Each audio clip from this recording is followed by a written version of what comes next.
নমস্কার ভিউয়ার্স, আমি অর্ণব শাহ। আপনি দেখছেন অর্ণবস ভিউ। আমেরিকার আর্মাডা কিন্তু ধেয়ে আসছে ইরানের দিকে।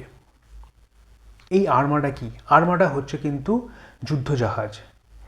আমেরিকার একটা প্রেস বিবৃতিতে ডোনাল্ড ট্রাম্প জানিয়েছে যে ইরানে নাকি কয়েকদিন আগে যেটা আন্দোলন হয়েছে সরকারের বিরুদ্ধে, সেখানে 700-800 মানে কয়েক হাজার এবং বা কয়েক লাখ হতে পারে মানুষ রাস্তায় নেমেছিল।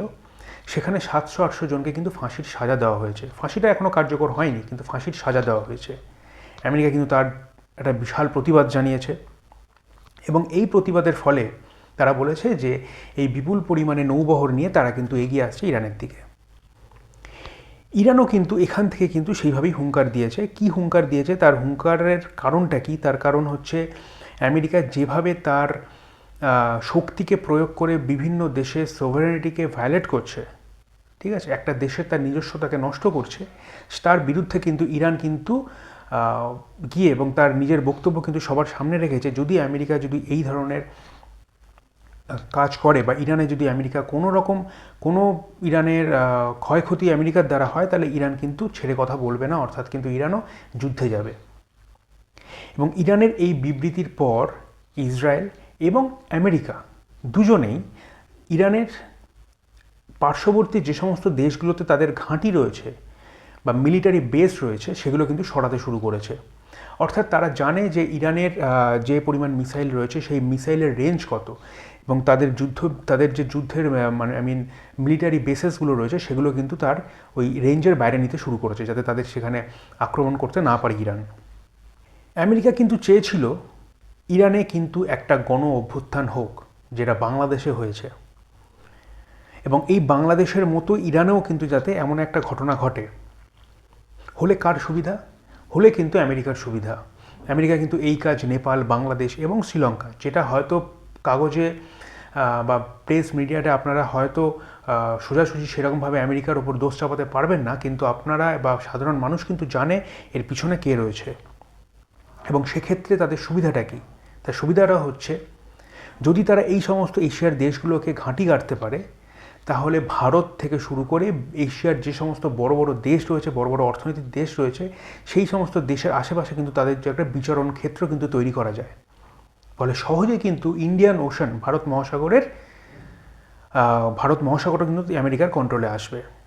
তো recently UN human rights committee বিশ্বের বিভিন্ন দেশগুলোকে নিয়ে একটা কিন্তু মিটিং হয়েছে, এবং সেই মিটিংয়ে ভোট দেওয়া হয়েছে। এবং ভোটের বিষয়বস্তু কী ছিল? ভোটের বিষয়বস্তু ছিল ইরান যেভাবে মানুষের ওপর অত্যাচার করেছে তাদের নিজের দেশের নাগরিকের ওপর, সেটা নিয়ে কোনো কথা বলা উচিত হবে কি না।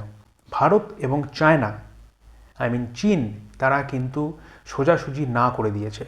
ভারত এবং চীন কখনোই চাইছে না যে আমেরিকা এশিয়ার দেশগুলোর ওপর এইভাবে আধিপত্য বিস্তার করুক, তাদের ওপর তাদের নিজেদের আইন চাপিয়ে দিক।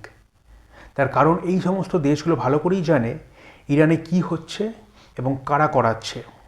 ইরান যখন দেখল যে ভারত তাদের পক্ষে রায় দিয়েছে, অর্থাৎ ভারত তাদের পক্ষে ভোট দিয়েছে, তখন কিন্তু ইরানের যে আমাদের রাজদূত রয়েছে ভারতে, রাষ্ট্রদূত রয়েছে, এই রাষ্ট্রদূত কিন্তু তখন ভারতের জন্য কিন্তু একটা মেসেজ দিয়েছে, এবং তারাও কিন্তু খুব বেশি চিন্তিত, কারণ ভারত এবং ইরানের মধ্যে একটা সম্পর্ক রয়েছে।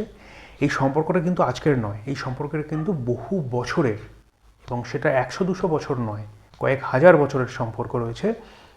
এবং ভারত এবং ইরানের যে চাবাহার পোর্টটা রয়েছে, ভারত সেখানে বিপুল পরিমাণে অর্থ ইনভেস্ট করেছে, তার কারণ যাতে পাকিস্তানকে পাশ কাটিয়ে ইরানের মধ্য দিয়ে যে সমস্ত পণ্যগুলো মিডল ইস্ট বা গালফ কান্ট্রিগুলোতে পাঠানো যায়, সেটা নিয়েও কিন্তু অনেক আলোচনা রয়েছে।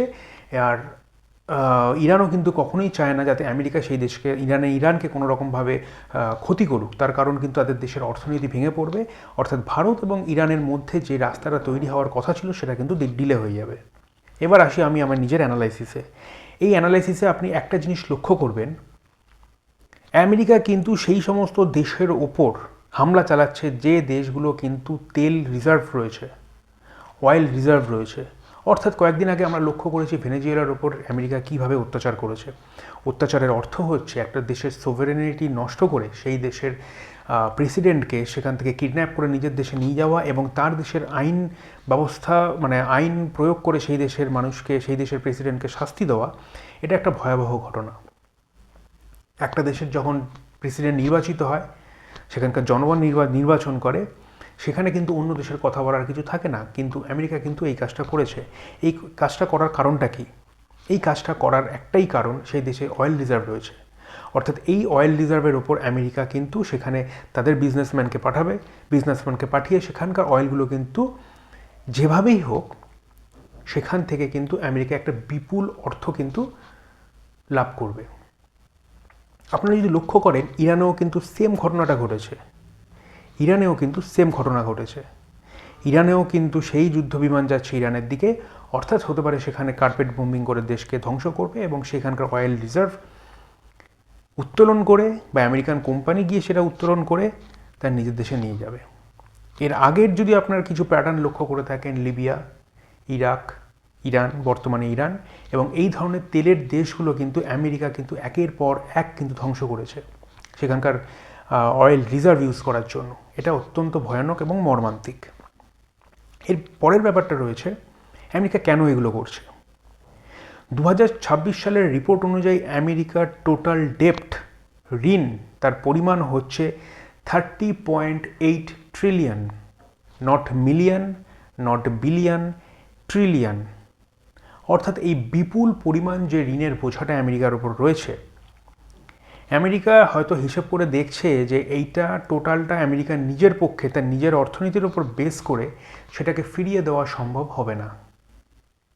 হতে পারে এই জায়গা থেকে আমেরিকা কিন্তু এই ধরনের ডিসিশনগুলো নিচ্ছে, এই ধরনের দেশের উপর, যে সমস্ত দেশগুলো অয়েল রিজার্ভ রয়েছে সেই সমস্ত দেশের উপর তার নিজের আধিপত্য বিস্তার করতে চলেছে। ভারতের আমেরিকা দেখেছিল বিপুল পরিমাণ এগ্রিকালচারাল মার্কেট রয়েছে। ভারতে তেল নেই, হয়তো বিপুল পরিমাণ এগ্রিকালচারাল মার্কেট রয়েছে। ঠিক ভারতের সঙ্গে ঠিক একই কাজ করেছে। ভারতের ট্যারিফ বাড়িয়ে দিয়ে ভারতের পণ্য আমেরিকাতে বিজনেসটাকে ধ্বংস করে সে চেয়েছে এইভাবে ভারতীয়দের থ্রেট করে কি করবে, তার নিজের দেশের যে সমস্ত এগ্রিকালচারাল প্রোডাক্টগুলো রয়েছে সেগুলো ভারতের মধ্যে ঢুকিয়ে দেবে। অর্থাৎ ভারতের যে ডেয়ারি প্রোডাক্ট রয়েছে বা এগ্রিকালচারাল প্রোডাক্ট রয়েছে সেগুলোর কিন্তু আর ভ্যালু কিন্তু অত থাকবে না। সেখানে কিন্তু বাইরের দেশের এসে আমাদের দেশের বাজারটা নষ্ট করবে। সেখান থেকে আমেরিকা বিপুল পরিমাণে মুনাফা নিয়ে যাবে। এইটা কিন্তু আমাদের ভারতের সরকার কিন্তু এখনও পর্যন্ত হতে দেয়নি।